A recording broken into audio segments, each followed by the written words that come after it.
Hello friends, नोंथांमोननिसिम फिन जोंनि अननाय खुलुमनाय आरो गोजोननाय बावहरनायजों लोगोसे जोंनि चेनेल बड'लेण्ड एफेयार्सआव नोंथांमोनखौ बरायहरनाय जाबाय। दिनै बे भिडिअनि गेजेरजों नोंथांमोननिसिम जों लानानै फैदों माखासे कारेन्ट एफेयार्सफोरखौ। बैफोर कारेन्ट एफेयार्सफोरा जोंनि फैबाय थानाय बायदि गभर्नमेन्ट एग्जाम, कम्पिटिटिभ एग्जामफोराव फैनो हागौ। स' बिदिब्ला नोंथांमोना भिडिअखौ जोबजासिम नायलांदो। 1 नम्बर सोंलुआव दङ, which state UT launched the Chief Minister शिशु सेवा स्किम? माबे स्टेट UT आ चिफ मिनिस्टार शिशु सेवा स्किमखौ लन्च खालामदों? फिननाया जागोन अप्शन बी, आसाम सोरखारा। आसाम सोरखारा बावैसो चिफ मिनिस्टार शिशु सेवा स्किम आसनिखौ लाना जायफोर गथ'फोरा गावनि बिमा बिफाखौ कभिड-19 नि जाहोनाव खोमाना लानांगौ जाबाय, बिसोरनो राङारि अनसुंथाइ होनायनि थांखि फोसावदों। बे आसनिनि गेजेरजों जायफोर गथ'फोरा कभिड-19 नि जाहोनाव बिमा बिफा थैजानानै थालांनाय नखरनि सोद्रोमाफोरजों दं, बिसोरनो दानफायाव 3,500 रांनि स्कलारशिपजों लोगोसे लेपटप, टेब्लेट होगोन होननानै बुंदों। आरो जायफोर गथ'फोरा 10 बोसोरनि गाहायनि बिमा बिफा गोमा जानायजों लोगोसे नखराव रावबो गैला, बिसोरखौ खांनो थाखाय चाइल्ड केयार इनस्टिट्युट फसंथानफोराव हरनाय जागोन होनना बुंबावदों। 2 नम्बर सोंलुआव दङ, what is the new validity of the teacher eligibility test qualifying certificate? TET pass जानाय सार्टिफिकेटनि गोदान भेलिडिटीआ बेसेबां? फिननाया जागोन option D, life time.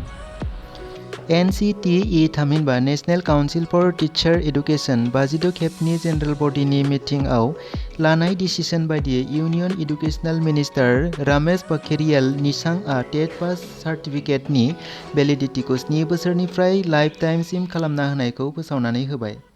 3 number सोंनायाव दङ, Indira Miri universal widow pension scheme and Arunodoi are the initiatives of which state? Indira Miri universal widow pension scheme आरो अरुणोदयआ बबे स्टेटआव बानायजादों? फिननायाव दङ अप्शन बी, आसाम स्टेट। आसामनि चिफ मिनिस्टार हिमन्त बिश्व शर्माया जायफोर कभिड-19 जों फिसाय थैजानाय आइजोफोरनो 2.5 लाख रांनि अनसुंथाइ होनायनि आसनि फोसावदों। बे राङारि अनसुंथाइफोरखौ चिफ मिनिस्टार रिलिफ फान्डनिफ्राय राननाय जागोन होनना बुंदों।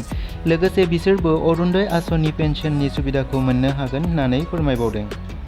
4 नम्बर सोंनायाव दङ, white monument which was making news is a 4,000-year-old war memorial located in which country? 4,000 बोसोर गोजाम दावहानि मेमोरियल व्हाइट मनुमेन्ट जाय मोनसे मिथिजाथाव रादाब जानो हादों, बेयो बबे हादराव दं? फिननायाव दङ अप्शन सी, सिरिया। गोदानै नायबिजिरनाय बादिब्ला बे 4,000 बोसोरनि गोजाम दावहानि गोसोखांथाव व्हाइट मनुमेन्टआ सिरियाआव दं।